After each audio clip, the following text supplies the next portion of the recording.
Oi gente, tudo bem? Então, meu nome é Henry e está começando mais um Profissões Cast. Esse é um projeto da nossa aula de artes, né? E a gente vai trazer algumas pessoas para falar sobre profissões, carreira, né? Agora que a gente vai entrar no mercado de trabalho, em um futuro próximo, eu espero. E então é isso. Sem enrolar muito, agora vamos para a entrevista e obrigado pela atenção. Tamo junto. Oi gente, tudo bem? Tá começando mais um episódio do nosso podcast e hoje a gente trouxe para conversar o Ivan Márcio. Ele é um músico profissional, um gaitista que ganhou 2 vezes consecutivas o prêmio HDB Condecora como o melhor músico de blues do país, se eu não me engano, desculpa. Então é isso, pode se apresentar. Bom, boa tarde, tudo bem? Obrigado pelo convite, é muito legal estar aqui hoje na Mater com essa turma bacana e vai ser um prazer falar um pouquinho sobre a profissão. Então, pra gente começar, eu queria saber como você escolheu que queria ser músico, né?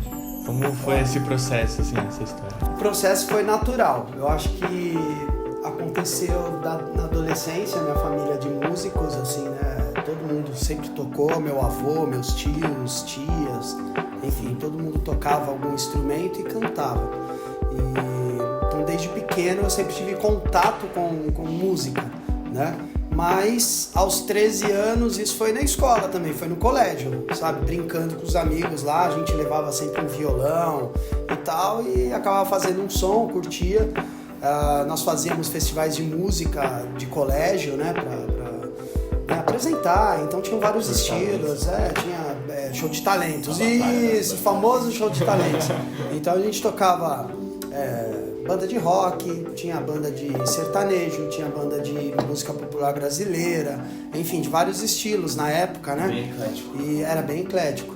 E aí foi onde surgiu os primeiros passos na música, né? E aí depois que eu vim a escolher a gaita como instrumento, né, principal, e depois a decisão para se tornar músico, né? De levar a música como profissão.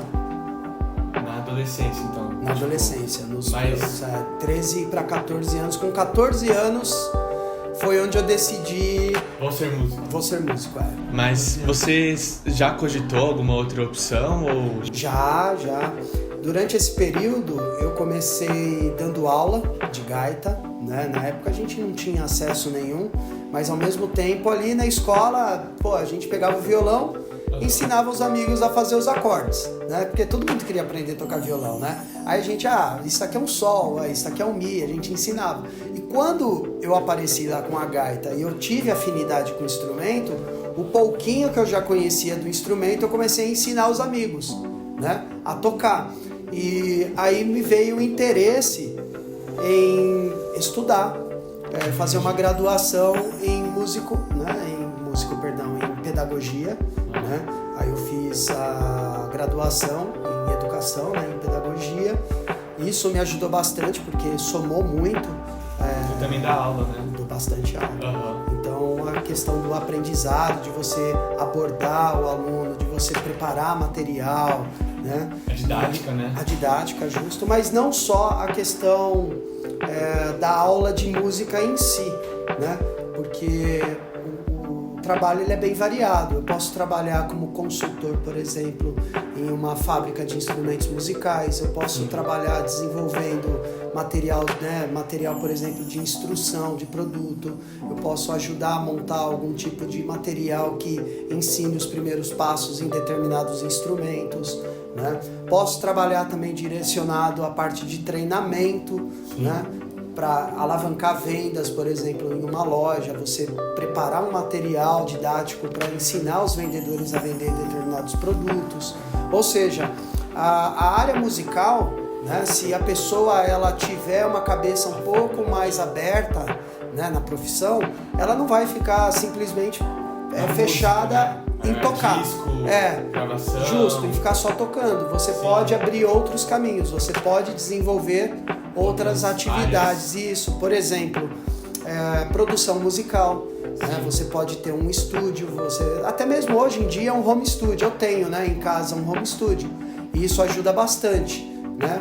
Às vezes tem uma empresa, uma agência de publicidade que está fazendo uma determinada campanha para rádio e para TV e eles precisam de um som de gaita, né? Vou dar um exemplo, da época do inverno fiz da Benegripe, né? Que é aquele remedinho para gripe, né?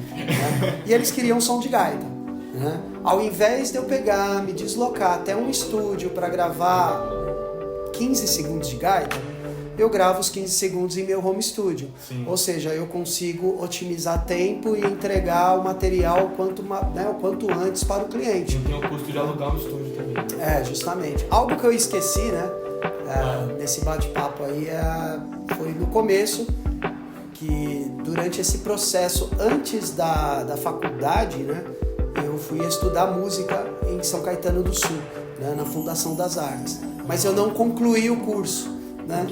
Porque não tinha aula de gaita, cara, acredita que besteira? Aí eu fiquei estudando só teoria musical, fiquei lá 1 ano e meio, sabe, estudando teoria. Era solfejo, era estrutura, harmonia, cara, era uma coisa assim muito louca. E pra mim começou a ficar muito pesado, porque eu queria um professor de gaita, né? Sim. E aí eu tive que correr atrás, né? Aí eu fui atrás de outros professores fora da Fundação das Artes, aí que depois veio a ideia de estudar mesmo, falar, não, vou fazer um curso, uma graduação, né, fazer uma faculdade. Aí em pedagogia. Aí me formei, depois de alguns anos eu acabei fazendo musicoterapia, né, que aí já é a área da saúde e tal.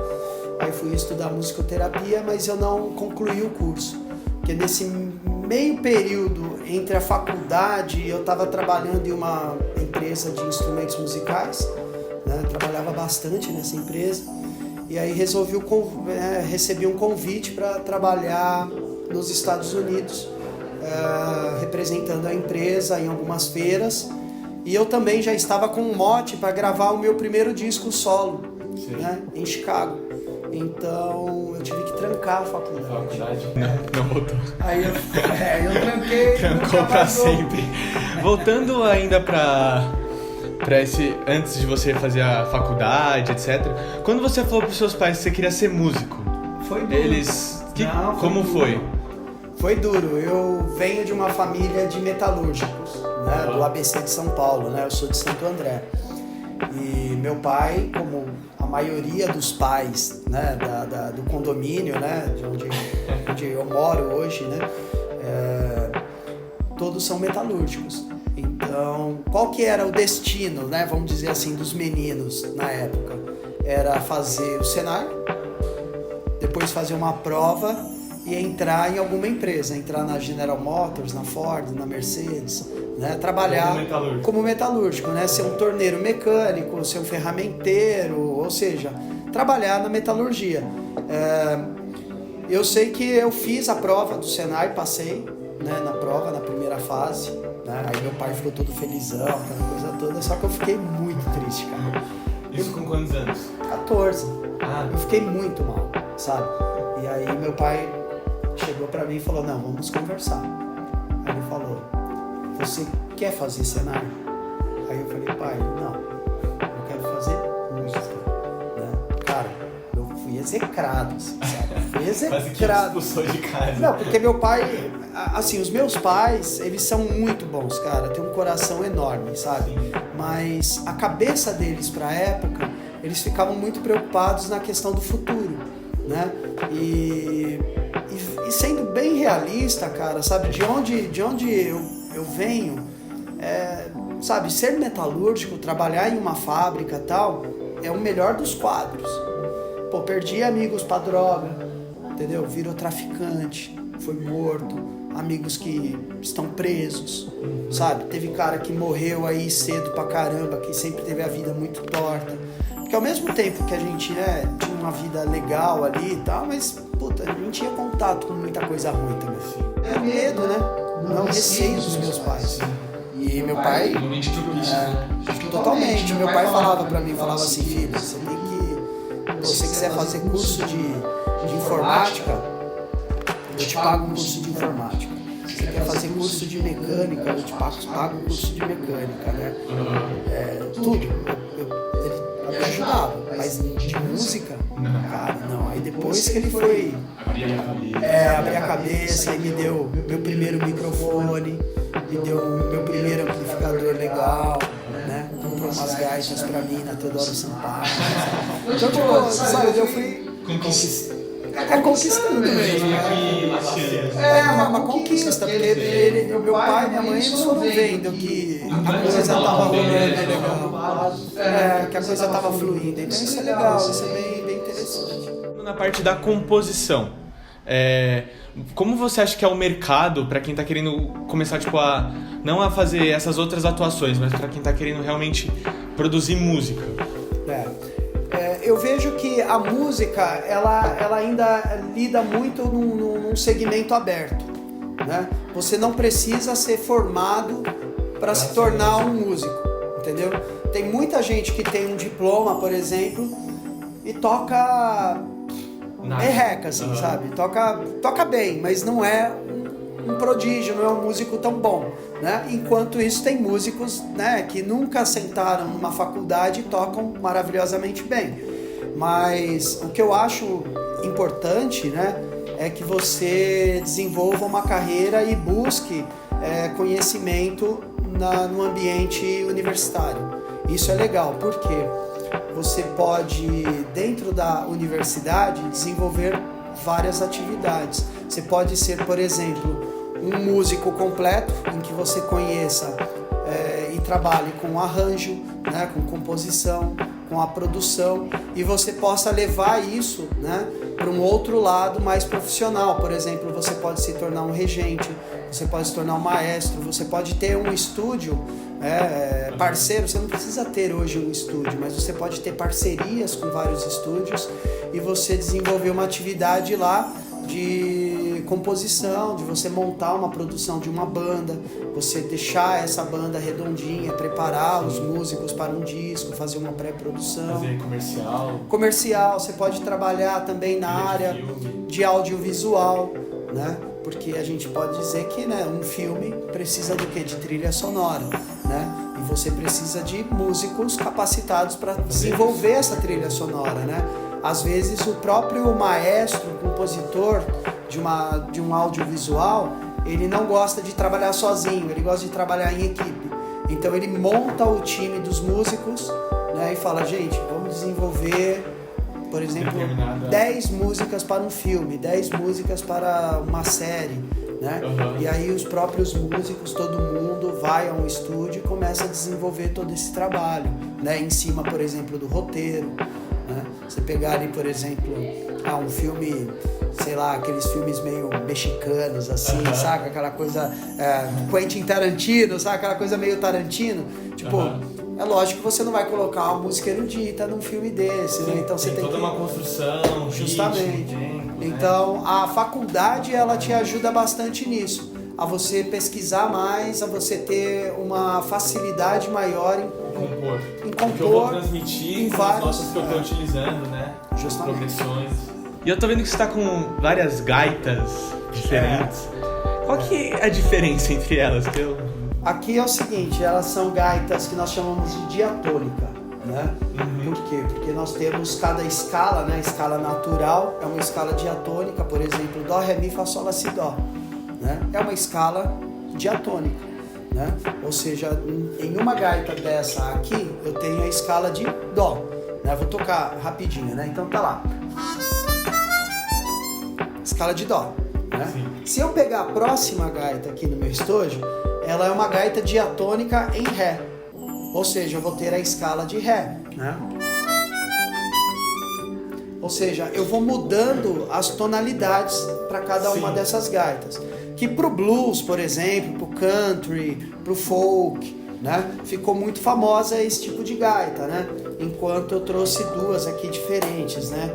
Que a gente chama de gaita cromática, né? Que é uma gaita de chave, né? A gente tem esse botão em que eu aciono, vamos pensar no piano, né? Eu tenho as notas, as teclas brancas, né? E as teclas pretas. Então, cada vez que eu aperto essa chave, é como se eu estivesse acionando os acidentes, né? As notas pretas do piano, né? Então... É o sustenido, né? Isso, então a gente chama de piano de boca, né? Porque você tem todas as notas musicais. Aqui você só tem as não acidentais, é o termo. A cromática, né, que é essa gaita grande de chave, ela funciona muito bem para se tocar uma música brasileira, você tocar um jazz, você tocar gypsy, né, você tocar samba, você tocar alguns estilos musicais diferenciados. Talvez o blues, né? Eu ainda toco alguma coisa de blues nela, né, para variar as apresentações e tal, né? Mas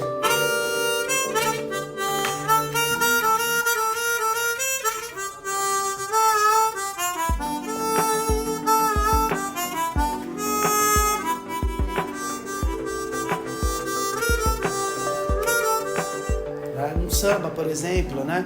Aí a gaita diatônica, ela já é uma gaita que, se a gente for pegar o DNA dela, ela tá muito ligada ao Bob Dylan, ela tá muito ligada aos Rolling Stones, ela tá ligada ao blues mais tradicional, né? Aquele blues da década de 30, 40, né? Coisa velha, né? Um dia vocês vão escutar alguma coisa disso na vida, né? Mas, por exemplo, né? Qual que é a nuance dessa gaita, né? Perto das demais, né? Se eu pegar uma música simples, né? Vamos pegar um tema, por exemplo, Ó Susana, né? Ó Susana é uma música que, né, as crianças acabam conhecendo, principalmente os americanos, né? Porque é uma cultura americana, né? Mas ela é um country, né? Tradicional.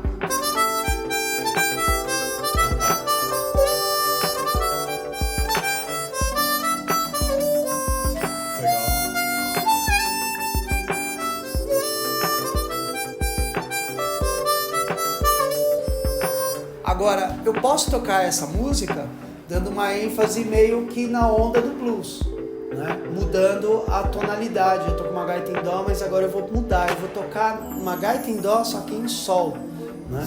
Que vai mudar completamente a questão da sonoridade da música, vai mudar tudo, e você, né? Vai passando outra ideia, né? Então ela fica assim, ó, Susana.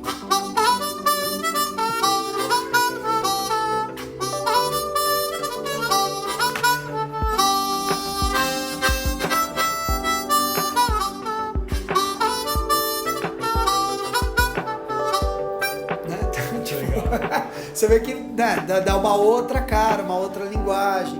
Pra finalizar o episódio, essa pergunta não tá aqui no roteiro, porque eu queria uma resposta um pouco mais pessoal, mas música é uma forma de arte, né? É uma forma de arte. Você, enquanto músico, o que você sente quando você tá tocando?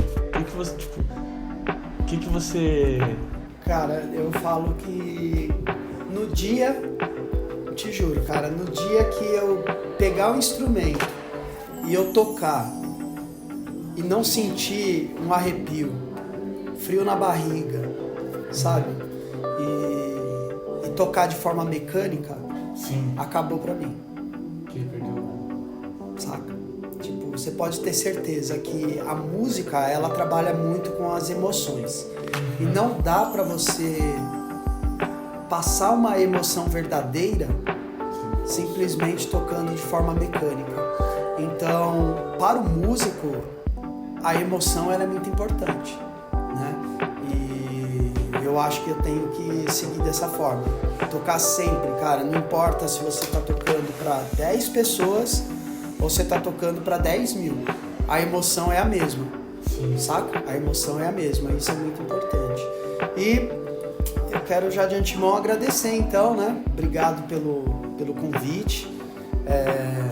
Eu sei que a profissão de músico, ela é uma profissão muito árdua, muito difícil no Brasil. É um mercado complicado, né? É um mercado complicado, mas eu vejo que hoje o mundo ele está mais globalizado. Então, para quem busca o desenvolvimento na área musical, é legal olhar também para o exterior. Outros estilos, outras possibilidades. Outros rumos, sabe? Você falar assim, puxa vida, eu posso estudar música no Brasil, mas eu posso fazer uma pós-graduação, eu posso desenvolver um trabalho legal fora do Brasil.